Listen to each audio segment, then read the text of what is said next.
An RV owner in Tennessee brought his Ram 2500 Cummins to a dealership with a check engine light that appeared 3 days before a planned camping trip. The dealer quoted $4,800 in a 3-week wait. His independent diesel mechanic diagnosed and resolved the same fault for $390 the following morning. The difference was not the parts, it was the delete. What makes this story notable is not that it is unusual, it is that it is not. Why your tow truck's worst failures are built into the design. The most expensive failures on modern RV tow trucks share one characteristic. They are not the result of hard use, owner neglect, or bad luck. They are the predictable output of engineering decisions made to satisfy EPA fuel economy targets.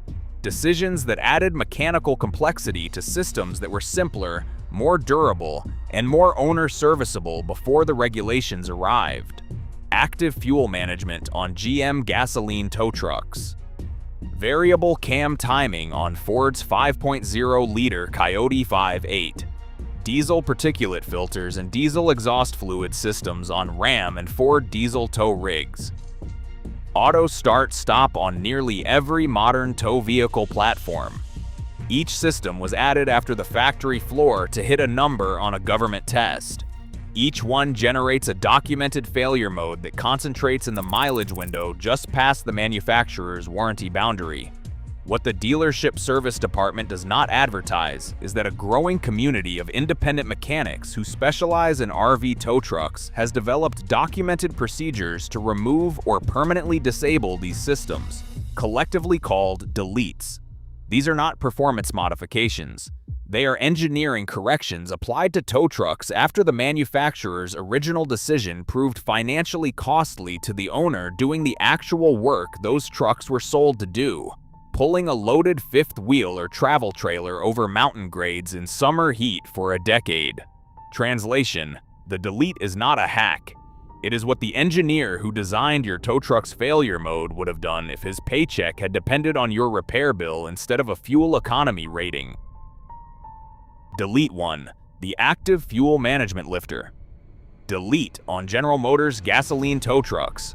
The most widely performed delete in the recreational vehicle tow truck community targets active fuel management on the 5.3-liter V8 engine, the engine found in hundreds of thousands of Silverado and Sierra tow trucks currently used to pull travel trailers and fifth wheels across the country.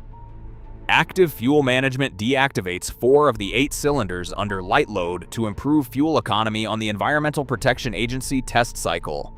Under sustained towing load on a highway grade, the deactivation cycles accelerate lifter fatigue in a specific and documented way. The failure concentrates between 80,000 and 130,000 miles, the exact window when most tow truck warranties have expired. The delete replaces the collapsing lifters with standard non-collapsing units and loads a tune that permanently disables the deactivation system in the engine control module. Total cost at a qualified independent shop is $800 to $1,500, depending on the truck's specific build. The result is a tow truck engine that never enters the deactivation cycle under any condition, including the sustained high-load towing conditions that accelerate lifter fatigue most aggressively. Owner tracking data compiled across recreational vehicle and truck forums documents significantly lower failure rates in deleted trucks compared to non-deleted trucks at equivalent mileage under equivalent towing loads. The dealership will not recommend this procedure because the $6,000 to $9,000 lifter repair it prevents is a significant revenue line in the service department's annual budget.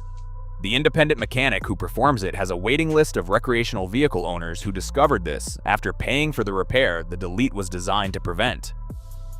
Delete 2. The Ford Cam Phaser Stabilization on the 5-liter Coyote tow truck. Ford's equivalent failure on the 5-liter Coyote 5.8. The engine found in F-150 and lighter F-250 tow trucks centers on the variable cam timing phaser system rather than cylinder deactivation. The phasers adjust cam timing continuously based on load and speed, drawing oil pressure from the same supply that lubricates the lifters. Under sustained towing load and warm weather, oil temperature rises, viscosity drops, and the competition between phaser oil demand and lifter lubrication narrows to the point where metal-to-metal contact becomes statistically inevitable in some percentage of engines, typically between 70,000 and 100,000 miles. The correction procedure for the Coyote is not a simple delete like the AFM procedure. It involves loading a revised tune that limits phaser authority under high-load towing conditions, reducing the oil pressure demand at the moment when the tow truck engine is most thermally stressed. Some independent tuners pair this with a phaser lockout on high-mileage engines where the hardware is already showing wear. The procedure costs $400 to $900 depending on the tuner and the truck's condition. Combined with a shortened oil change interval, mechanics who work on high-mileage Coyote tow trucks consistently recommend intervals of 5,000 miles or fewer under regular towing use rather than Ford's published schedule. The revised tune removes the specific failure condition that concentrates in the mileage window where Ford's powertrain warranty has already expired. The dealership service schedule was not written around the actual thermal conditions of pulling a loaded fifth wheel up a 7% grade in July. The independent tuner's calibration is. For diesel tow truck owners, the most consequential delete category targets the emissions control systems mandated by federal regulations starting in 2007. These are the diesel particulate filter, the diesel exhaust fluid system, and the exhaust gas recirculation cooler. These systems were engineered around laboratory test conditions. They generate their most expensive failures under the real-world conditions that define RV towing, sustained high-load operation, frequent stop and start cycles, cold weather storage, and the extended idle periods that accompany campsite setup and takedown. The diesel particulate filter captures soot and periodically burns it off in a regeneration cycle that requires sustained highway speeds at elevated exhaust temperatures for 15 to 30 minutes. An RV owner who exits the highway mid-regeneration for fuel, for a campground turnoff, or because the trailer needs a check, interrupts the cycle and leaves partially burned soot in the filter. Repeated interrupted regenerations produce a clogged filter. Replacement cost at a dealership is $2,500 to $4,000 on a Ram Cummins or a Ford Powerstroke. The diesel exhaust fluid system causes frozen lines in cold weather, crystallized injectors, and contaminated tank failures, each requiring proprietary diagnostic access to resolve at dealership labor rates. EGR cooler failures on the 6-liter Powerstroke diesel have generated dedicated forum threads with tens of thousands of posts from RV owners who discovered the failure on the way to a campground. The delete procedure removes all 3 systems and reprograms the engine control module to operate without them. This procedure is legal for off-road and competition use only, and it is not street legal in most jurisdictions. Its effect on the long-term reliability of a diesel tow rig operated in those applications is documented extensively by the independent mechanics and RV operators who have performed it. Delete 4. The Auto Start-Stop Disable on every modern tow truck. The 4th delete is the simplest, the cheapest, and the one that produces the most immediate improvement in the daily experience of driving a tow truck. The Auto Start-Stop system shuts the engine off at every red light and restarts it when you release the brake. Manufacturers install it because it improves fuel economy numbers on the EPA urban driving cycle. For the RV owner driving to the campground with a loaded trailer, stopping at traffic lights with 14,000 pounds behind them, the system creates starter motor stress that was not factored into the original component life projections. The specific failure mode for tow truck owners is the campsite idle scenario. When a tow truck is parked and running to power climate systems or maintain battery charge without shore power, the Auto Start-Stop system can engage and disengage based on electrical load fluctuations, cycling the starter under conditions it was never designed to handle. The aftermarket disable module for most common tow truck platforms costs $40 to $120 and installs in the OBD port in under 5 minutes. It permanently disables the Auto Start-Stop system without affecting any other vehicle function and without triggering a fault code or affecting the ECM tune. The starter motor that was projected to fail at 120,000 miles under the original cycling schedule now operates within its design duty cycle. The $40 module is the cheapest delete on this list and the one with the shortest payback period. Translation: the Auto Start-Stop system exists to help Ford and GM pass a government test. The disable exists to help you own the tow truck. How to find a mechanic who actually does this work. The dealership network is not where these procedures happen, and dealers are not going to refer you to the shops that perform them. The most reliable research path starts in the owner community that built the knowledge base these procedures are based on. RV forums, diesel tow truck enthusiast communities, and platform-specific Facebook groups maintain searchable recommendation threads where owners document their experiences with specific independent shops by name, location, and procedure.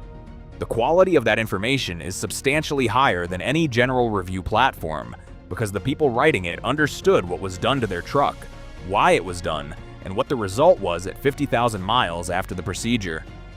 When evaluating a shop, ask specific questions.